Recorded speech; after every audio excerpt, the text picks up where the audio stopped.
അതെ, നിനക്കറിയോ ഞാൻ പ്രസവിക്കുമ്പോ നീ പ്രസവിച്ച? ഞാനല്ല, ഞാനെന്ന് പറയുന്ന എന്റെ അമ്മ എന്നെ പ്രസവിക്കുമ്പോ ഈ മോത്തിന് ചോര എങ്ങനെ നിന്റെ മോത്ത് ചൊറയുണ്ടായിരുന്നു? അതല്ല, നല്ല വെളുത്ത് തുടുത്ത് സുന്ദര കുട്ടപ്പനായിരുന്നു.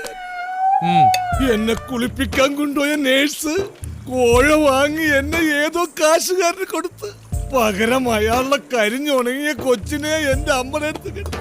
ആ കരിഞ്ഞുണങ്ങിയ കൊച്ചാണ് ഇരിക്കടത്തെ. ശരിക്കുള്ള ഞാൻ എവിടെയോ ആ കോടീശ്വരന്റെ വീട്ടിൽ നല്ല തുടുത്ത് നല്ല സുന്ദര കുട്ടപ്പനായിട്ട് കഴിയാണ്. എനിക്കൊന്നും മനസ്സിലാവുന്നില്ല. അപ്പൊ ഈ ഇരിക്കുന്ന നീ? ഈ ഇരിക്കണം ഞാനില്ലേ, അത് ഞാനല്ല. ഞാൻ എവിടെയോ ആണ് നല്ല സുന്ദര കുട്ടപ്പനായിട്ട് ഇങ്ങനെ ജീവിക്കുകയാണ്. എടാ ഇങ്ങനെ കുടിക്കല്ലേ, നിന്റെ ചങ്ക് വാടി പോവും. വാടട്ടെ, എനിക്കെന്താ.